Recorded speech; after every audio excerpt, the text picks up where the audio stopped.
In this video, I'd like to talk about the math question of the day for Sunday, June 25th, 2023.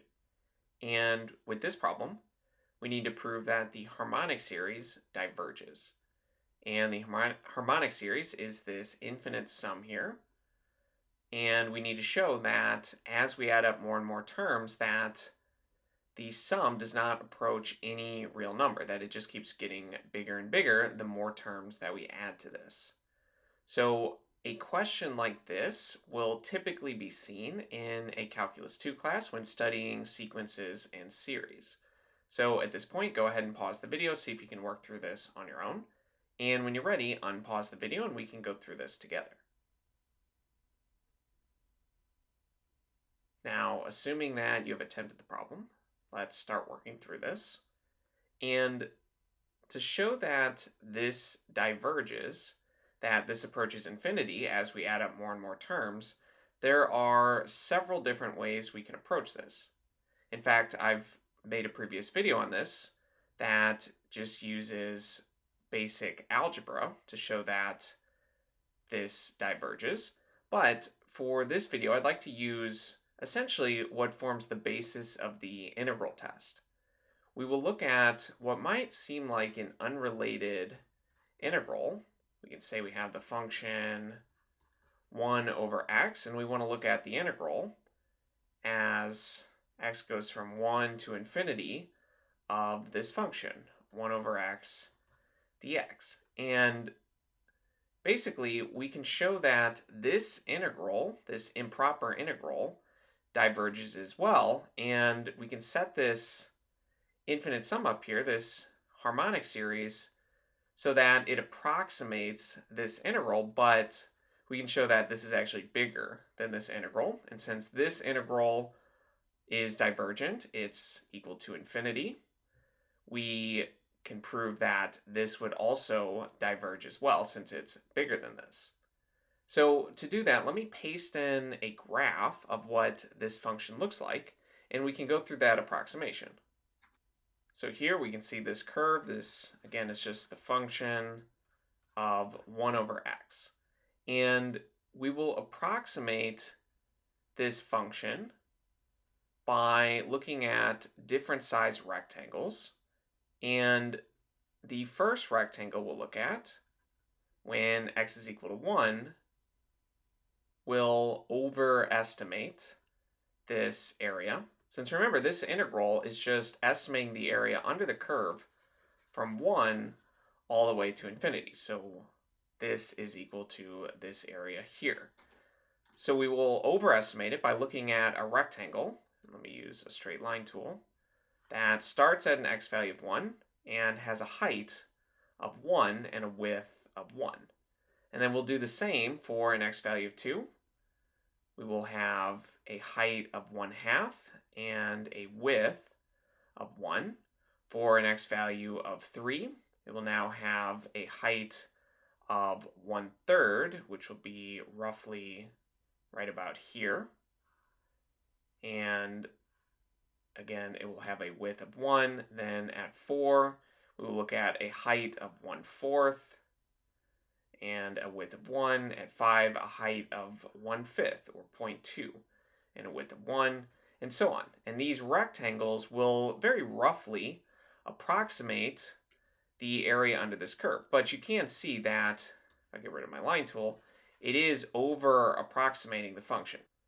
So when we add up the area of all these rectangles, they will be greater than this integral.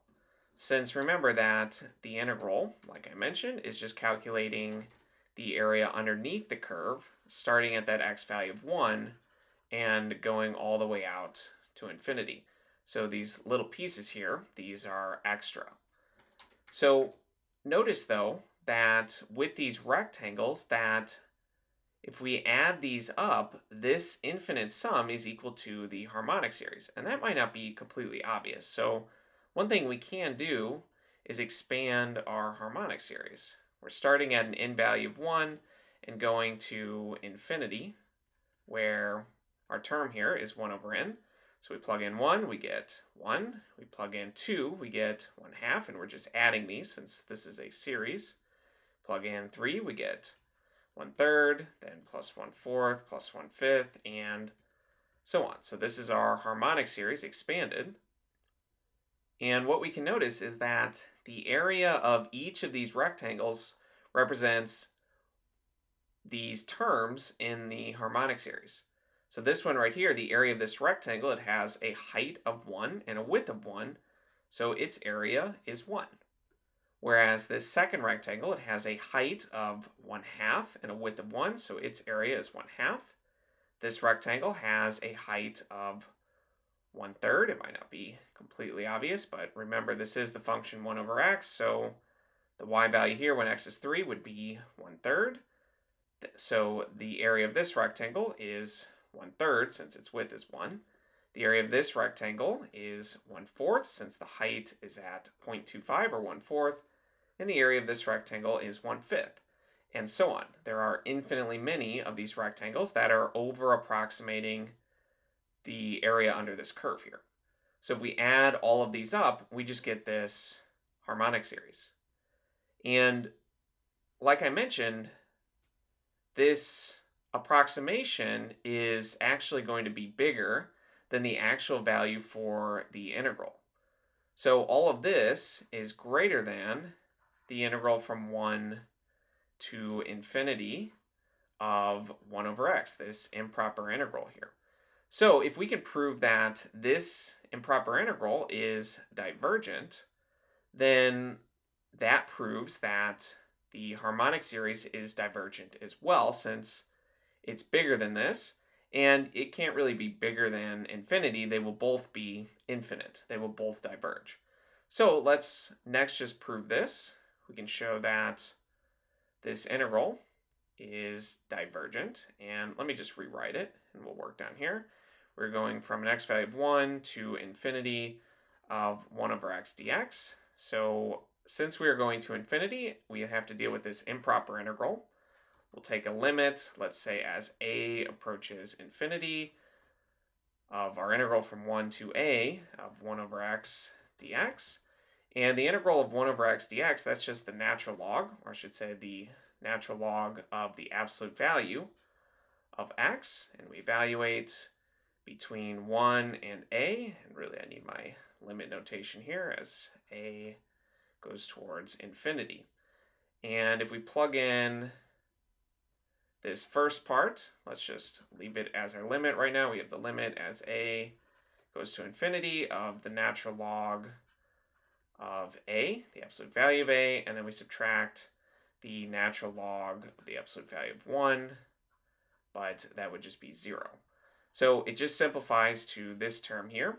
And as a gets larger and larger, the natural log of a bigger and bigger value keeps increasing. This will approach infinity. So we can show that this integral here is infinite. It is divergent. The area underneath that curve is infinite. So we have proven that this integral here is infinite, and we've also shown that the harmonic series is bigger than this integral because we constructed this over approximation of the area underneath the curve, and that over approximation is exactly equivalent to the harmonic series. And since this is bigger than this infinite integral, then we can conclude that this must also be divergent.